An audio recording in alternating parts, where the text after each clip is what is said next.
Hey guys, what's going on? Sincere here with whoissincere.com and the All Rights Matter show. Listen, I want to give you some information here about Senator Bernie Sanders and what I believe is important data if you're going to analyze how, how well Bernie would do for the American public. A very good indication of that is how the people feel that he's been representing for so long. So, Senator Sanders is known to be, painfully consistent, and that I say that as a good thing, as a very good thing, because we need more consistent people who start out one way and they stay one way all their life, and we've had that. In Bernie Sanders, you can look throughout his track record there. Whether you agree with him on certain things or not is, that's up for debate and conversation. You're not going to agree with anybody 100% on anything that they do, but it does not mean that what they stand for is not correct. Especially this guy, the things he says and the things he stands for, and what he's done over his lifetime, it speaks volumes as to what his true intentions are and what his heart is for the position that he's seeking. So if you look at how his people in his state felt about him versus Clinton, it's a landslide, 86.1%. Now the media won't tell you that. Instead, they'll scare you away and say he's unrealistic. His policy is just that he can't work with anybody. There's nothing you can do with him. He's a rogue. You'll hear people say he's a communist. He's a dictator. They'll completely, negate the fact that the man's been in office for 4 or 5 decades, like been in office forever. I think he's been in office as long as Santa Claus has existed. So the theory of Santa Claus, I don't want anybody to put below this video, hey, heads up, Santa Claus doesn't exist. So the theory of, that's how long Sanders has been around. This guy's been around forever. So if you take that, the fact that he's been around forever, combine that with how the people in his state feel about him, you can begin to develop a narrative as far as what his intentions are as a person. Okay, and if we take it a little bit further, how well does he do against Trump? Trump has $19,968 voters in the state of Vermont. Now that's with all the dollars that Trump spent. Trump spent a decent amount of money in Vermont, as he does in every state. Trump has it to spend, but he also doesn't have to spend too much money. He's not spending Clinton money. Clinton is just, with her super PACs, it's going to be that's unlimited. She could do that all day long. So she has big billionaires. And Trump kind of has the same thing too. Don't be fooled by this, guys. I've always said Trump, Clinton, Soros, and it all links, it connects. It's a perfect triangle, and that's what we're watching. So, but if you look at where Trump falls, 19,000, that's below 20,000, okay? Below 20,000. So he does slightly better than Clinton in Vermont. But at the same time, both Clinton and Trump combined together doesn't even get to half of what Bernie Sanders has. If that doesn't say a lot to you, I don't know what does. Okay? Look at that. You read it for yourself. So, all you have to do is type in Google, did Bernie win Vermont? Just type that in Google, did Bernie win Vermont? And this is what you'll come up with. So, Senator Sanders, hats off to him.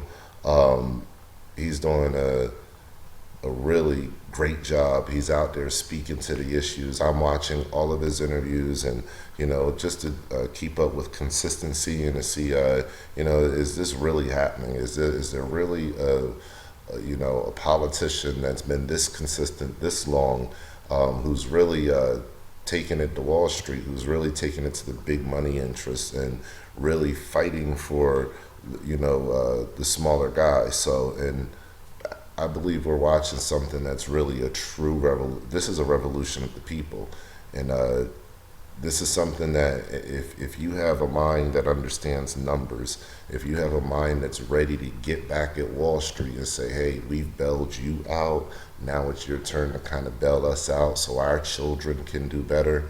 We've taken out of the pockets of our children, out of the futures of our children, so that Wall Street could be okay. And we did this involuntarily as taxpayers. And Wall Street took that, they ran with it. Some of the businesses in this country have moved overseas after, taking all this money from the government and dodging a lot of money from the government. And isn't it kind of time to say to them, we're not going to allow that anymore. Our children's future is important. You're going to either do business here and pay your fair share, or we just don't need you around at all. And it isn't a time we take that to the banks and say, hey, we bailed you out. Now it's time for you to pay your fair share. Stop telling people they can't get house loans. After it was the whole situation that they've, crafted that put America into this mess. So you don't have anybody else saying those things. It's crazy what you're hearing this election cycle and what you're not hearing. The things I just got done saying is what you're not hearing. You don't hear Trump saying that. You don't hear Cruz saying it. These people don't stand for that because these are big money interests. They know that there's a lot of money to be lost at the top when you start talking like that.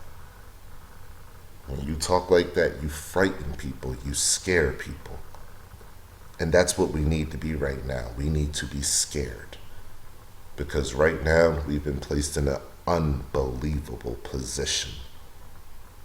Unbelievable position. Make sure you subscribe to my channel. Look over my videos if you want to understand how I think and what my logic is. I'm a pretty well-rounded guy. I have a variety of friends, female, male, white, black, whatever Latino, and as well as children, black, white, and Latino. So, I look at things from all angles. I look at things from all aspects. I try to stay open-minded. So, let me know what you think below. But I can't find anybody sharper than Senator Sanders. People are saying, well, I'm just not going to vote because the whole system is rigged. Okay, I understand those frustrations. I do. I had the same frustrations. But what I realize is whether I had frustrations or not, the system's going to move on without me. Okay? The system's going to move on without me. There's about 400 million people in the United States. And not even 10% of those people are upset enough to not vote in this system and to say, what, I just quit. So at the end of the day, the system's going to move on without you if you don't want to be a part of it. And that's fine. That's okay. You can be a part of the disenfranchised.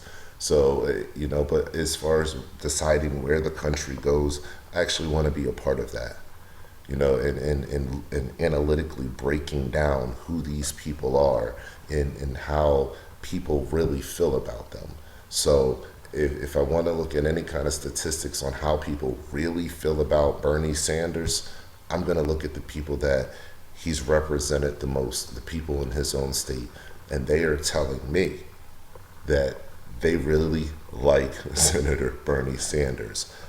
And they like them, not just a little bit, but more than 5 times as much as Trump, more than 5 times as much as Clinton, and on top of it, if you put them together, more than twice as much as twice as much as both of them put together.